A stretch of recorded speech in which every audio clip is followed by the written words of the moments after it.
안녕하세요. 좋은 삶, 좋은 책, 꼬꼬독의 김민식입니다.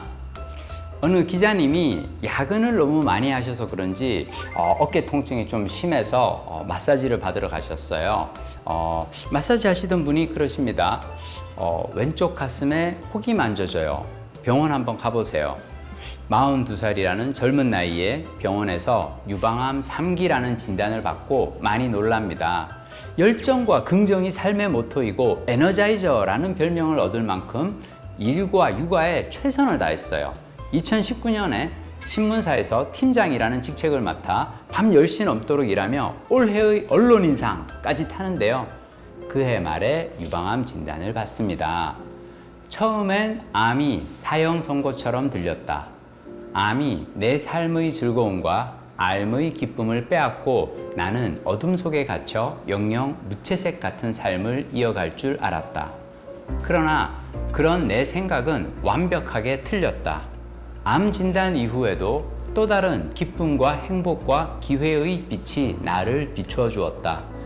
여전히 삶은 무지갯빛으로 빛났다.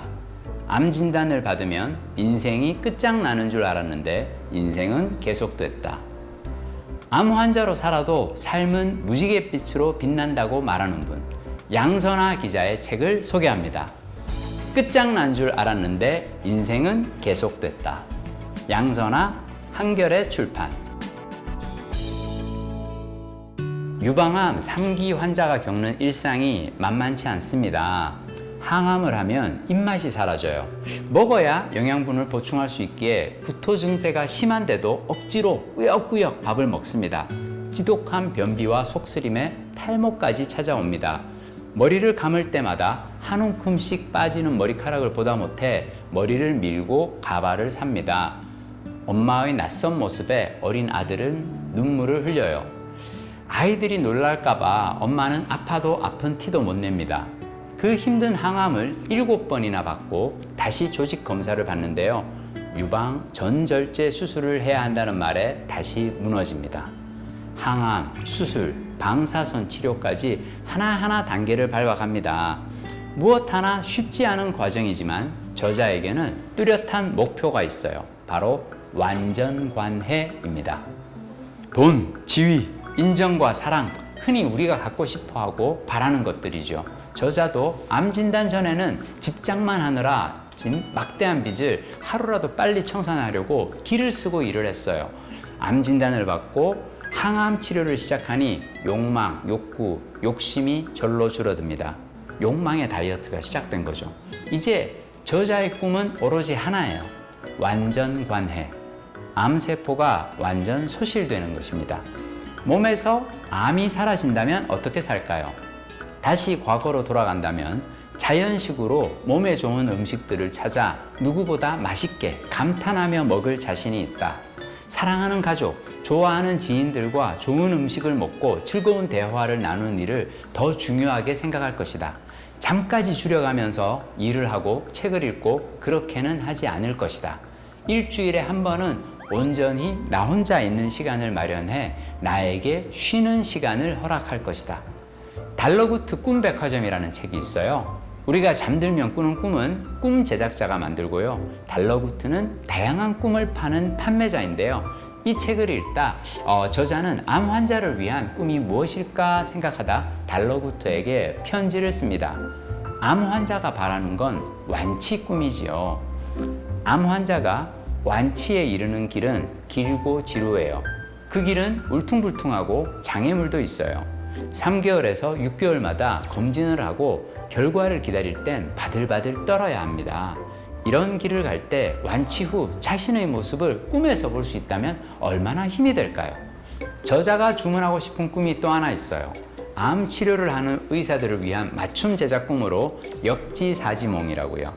암 치료를 하는 의사들이 자신의 환자와 꿈에서 역할을 바꿔보는 거죠. 그런 악몽을 누가 꾸고 싶겠냐고요? 저자는 이런 꿈이 출시되면 모든 의과대학에서 구매할 것이라고 합니다. 꿈에서라도 암 환자가 겪는 육체적, 심리적 고통을 본인이 직접 경험해 본다면 환자에게 함부로 말하거나 불친절한 의사는 확 줄어들 테니까요. 자, 이제는 암 진단을 받고도 완치한 뒤 건강하게 살아가는 사람들이 점점 늘고 있어요.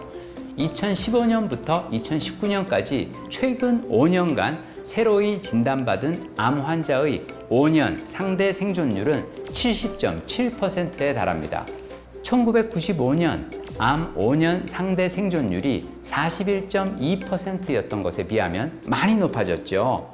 자, 5년 상대 생존율이란 치료를 시작해 5년이 지난 시점에 살아있을 확률을 암이 없는 사람들의 생존율과 비교한 개념인데요. 암이 아니라도 다른 질병 혹은 교통사고로 언제든 아프고 또 죽을 수도 있어요. 암에 걸렸다고 죽는 건 아닙니다. 너무 겁내지 마시고 자신의 병에 대해 공부하고 전문가와 상의하며 치료에 임하셨으면 좋겠어요. 몇 년째 이 항암과 수술을 거친 저자가 올바른 생활 습관의 중요성을 깨닫고 6가지를 일상에서 실천한답니다. 첫째, 채소 충분히 먹기. 둘째, 설탕이나 백미 같은 당 섭취 줄이기. 셋째, 밀가루 음식 최소화하기. 넷째, 수면의 질 높이기. 다섯째, 스트레스 그때그때 풀기. 여섯째, 걷기 등 날마다 운동하기. 암 투병기를 신문에 연재하던 저자가 이 국회 토론회에 패널로 참석해 발언 기회를 얻습니다. 그 자리에서 현재 대학병원 암치료 과정이 항암과 수술, 방사선, 재활 등에만 치중해 있고 정신 및 심리 상태나 스트레스 정도에 대한 진단 및 치료 과정은 존재하지 않는 상황에 대해 토로하며 암 환자의 마음을 돌볼 필요에 대해 말씀하십니다. 자료를 보면 암 환자 5명 중 4명은 암 진단 시 정신적, 심리적 충격이 가장 크다고 했고 특히 타 연령 대비 40대에서 정신적, 심리적 충격이 더 큰 것으로 조사됐습니다. 암 경험자이자 40대인 제게 누군가가 지난 1년 6개월을 뒤돌아보며 가장 힘들었던 시기가 언제냐고 물어본다면 진단받고 명확한 치료 계획이 잡히기 전까지의 그 시기라고 답할 것입니다. 병원에서는 검사와 진단과 화학적 치료 등에만 치중할 뿐 환자들의 심리적, 정서적 문제까지는 보살피지 않습니다. 그냥 각자 도생해야 하는 거죠. 저자는 직업이 기자이기 때문에 불안과 공포심을 극복하기 위해 암 관련 책들을 찾아 읽었습니다. 취재 다니던 경험을 살려 의료 전문 기자나 유방암 완치자들을 찾아 조언을 구하며 심리적 안정을 찾았어요. 또 신문에 투병기를 연재하며 자신의 경험을 공유하고 독자들의 피드백을 통해 서로 도움을 주고받았습니다. 그러나 저자처럼 할 수 없는 분들도 많죠. 생계를 위해 일을 하느라 바쁘고 때로는 암에 걸린 사실을 꽁꽁 숨기고 그 힘든 항암 치료를 하며 직장에 다니는 분들도 있어요. 여성일수록, 고령일수록, 교육과 소득 수준이 낮을수록 암 경험자의 삶의 질은 낮습니다. 이러한 심리적 문제를 해결하기 위한 제도적 지원이 필요합니다. 책을 읽고 제가 깨달았어요.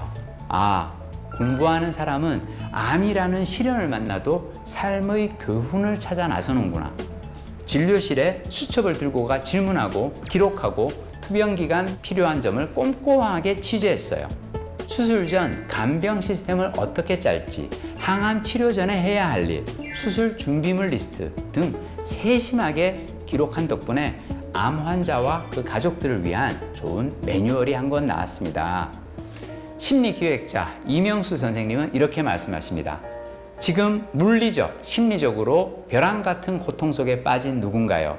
상처 입은 치유자 양선아의 부축을 마음껏 받으시라. 그리하여 천천히 정확하게 일어서시라.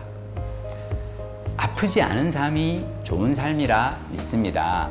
하지만 나이가 들어 질병과 고통이 찾아오더라도 무지갯빛 인생은 이어진다는 것. 그래야 진짜 좋은 삶, 굿라이프라는 걸 이 책을 읽고 깨달았습니다. 다음 시간에는 이 저자 양선아 기자님 모시고 책 이야기를 더 깊이 있게 나눠보도록 하겠습니다. 꼬리에 꼬리를 무는 독서, 꼬꼬독 다음 시간에 뵙겠습니다. 고맙습니다. 2019년 12월 유방암 3기 진단을 받고 그 진단을 받으면 진짜 막 캄캄한 방에 딱 갇힌 기분이거든요. 일도 열심히 하고 아이 키우는 것도 열심히 하고 뭐 이렇게 했는데 이러다가 내 인생이 이렇게 끝장나나? 얼굴이 너무 좋은 거예요. 네, 그래서 네, 아니, 네. 나도 모르게 아니 아픈 거 맞아? 행복의 마지노선이 좀 낮아져요. 지금 정말 행복해 보이지 않으신가요?